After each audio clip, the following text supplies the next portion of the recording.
أعوذ بالله من الشيطان الرجيم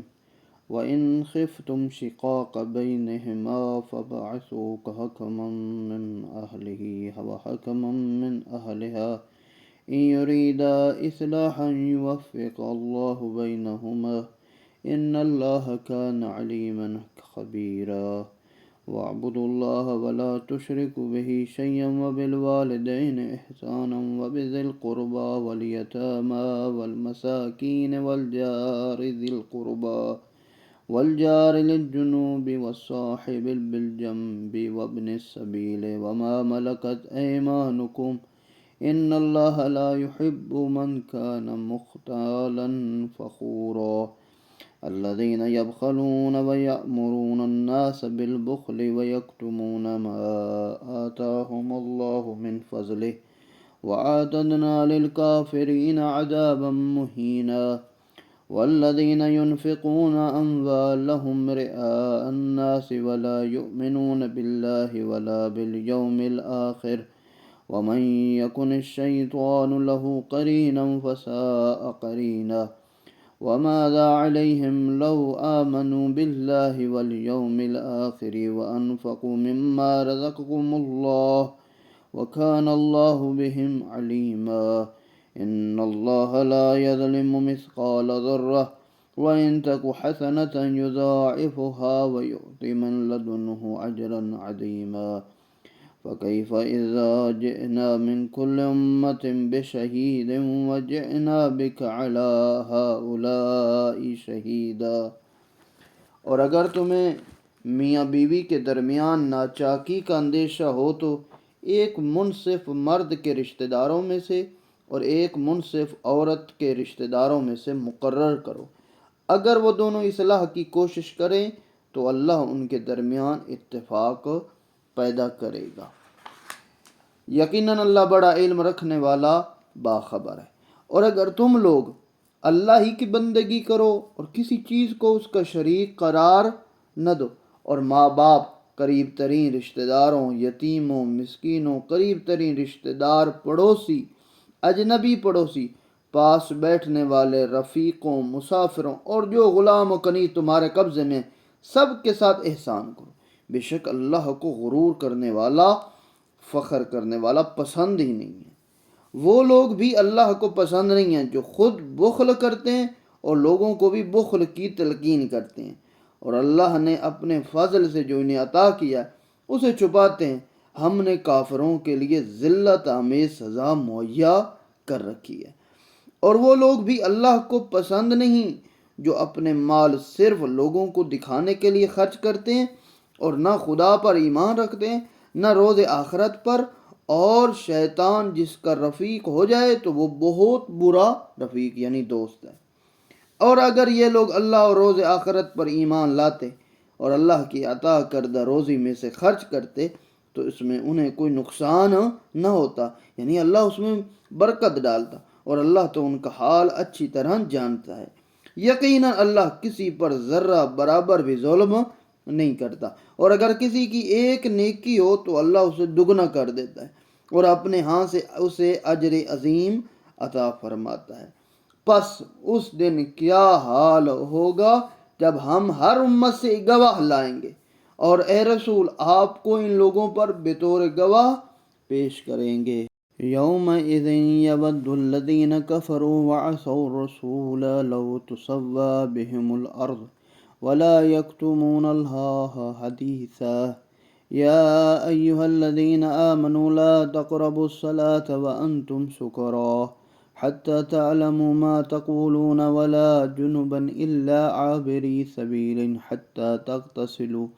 وإن كنتم مرضى أو على سفر أو جاء أحد منكم من الغائط أو لامستم النساء فلم تجدوا ماء فتيمموا صعيدا طيبا فامسحوا بوجوهكم وأيديكم إن الله كان عفوا غفورا ألم تر إلى الذين أوتوا نصيبا من الكتاب يشترون الضلالة ويريدون أن تضلوا السبيل والله عالم بأعدائكم وكفى بالله وليا وكفى بالله نصيرا. من الذين هادوا يحرفون الكلم عن مواضعه ويقولون سمعنا وعصينا واسمع غير مسمع وراعنا ليا بألسنتهم وطعنا في الدين ولو أنهم قالوا سمعنا وأطعنا واسمع وانظرنا لكان خيرا لهم وأقوم ولكن لعنهم الله بكفرهم فلا يؤمنون إلا قليلا.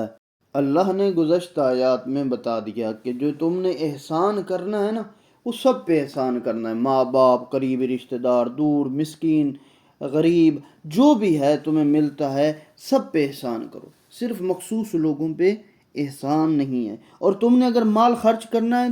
تو ریاکاری نہ ہو، بلکہ خدا کی رضا کے لیے تم خرچ کرو. اور اسی طرح پھر فرمایا کہ اس روز کافر، جو لوگ رسول کی نافرمانی کرتے رہے، تمنا کریں گے کاش زمین پھٹ جائے اور اس میں دفن ہو کر زمین کے برابر ہو جائیں، اور وہ اللہ سے کوئی بات چھپا نہ سکیں گے. اے ایمان والو، نشے کی حالت میں نماز کے قریب نہ جایا کرو یہاں تک کہ تم جان لو کہ تم کیا کر رہے ہو، اور جنابت کی حالت میں بھی اسی طرح نماز کے قریب نہ جاؤ، یہاں تک کہ غسل کر لو مگر یہ کہ کسی راستے سے گزر رہے ہو، اور اگر تم بیمار ہو یا سفر میں ہو یا تم میں سے کوئی رفع حاجت کر کے آیا ہو یا تم نے عورتوں سے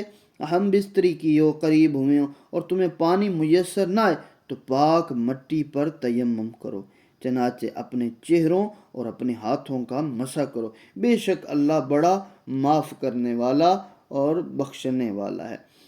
یہ حرمت شراب تھوڑا سا آپ کی خدمت میں پیش کر دوں. حرمت شراب کا حکم بے تدریج آیا ہے، یعنی ایک ہی دفعہ نہیں آیا کہ تم پہ حرام ہے تم مت بھی، آہستہ آہستہ. مثلا یہ کہا نشے کی حالت میں نماز کے قریب منع کیا گیا ہے اس وقت، اور اسی طرح جنابت میں بھی نماز کے قریب نہ جاؤ، مگر یہ کہ راستے سے گزر رہے ہو، ٹھیک ہے، اور وہاں آپ دیکھتے ہو کہ پانی نہیں ہے اور یہ تمہیں مشکل آ گئی تو وہاں تیمم کر لو. پھر فرمایا کہ کیا آپ نے ان لوگوں کا حال نہیں دیکھا جنہیں کتاب کا کچھ حصہ دیا گیا تھا لیکن وہ ضلالت خریدتے ہیں اور چاہتے ہیں کہ تم بھی گمراہ ہو جاؤ، اور اللہ تمہارے دشمنوں کو بہتر جانتا ہے، اور تمہاری سرپرستی کے لیے اللہ کافی ہے، اور تمہاری مدد کے لیے بھی اللہ کافی ہے. پھر فرمایا یہودیوں میں سے کچھ لوگ ایسے ہیں جو کلمات کو ان کی جگہ سے بدل دیتے ہیں اور کہتے ہم نے سنا اور نہ مانا، اور سنو لیکن تیری بات نہ سنی جائے، اور اپنی زبانوں کو مروڑ کر دین پر طعن کرتے ہوئے کہتے ہیں راعنا، اور اگر وہ کہتے ہم نے سنا اور مان لیا اور سنیے ہم پر نظر کیجئے تو یہ ان کے حق میں بہتر ہے اور درست ہوتا، لیکن اللہ نے ان کے کفر کے سبب ان پر لعنت کر رکھی ہے، اس لیے سوائے تھوڑے لوگوں کے وہ ایمان نہیں لاتے. یہاں اس آیت میں خدا نے منع کیا ہے کہ لفظ راعنا استعمال نہ کرو، بلکہ تم نے اگر استعمال کرنا ہے تو انظرنا استعمال کرو. یہ دونوں میں فرق ہے. جب راعنا یہود و نصارہ سنتے تھے نا تو ان کے ہاں یہ برا لفظ استعمال ہوتا تھا، اللہ نے پھر منع کیا ہے. حالانکہ راعنا یعنی میری طرف دیکھو، توجہ کریں، میری بات سنیں، تو اللہ نے کہا یہ لفظ کیونکہ یہود و نصارہ اس کو برے مقصد کے لیے استعمال کرتے ہیں اس لیے ہم تمہیں منع کرتے ہیں اس کو مت استعمال کرو، بلکہ تم انظرنا کا لفظ استعمال کرو، یا رسول اللہ میری طرف دیکھیں، میری طرف توجہ کریں، میری بات سنیں.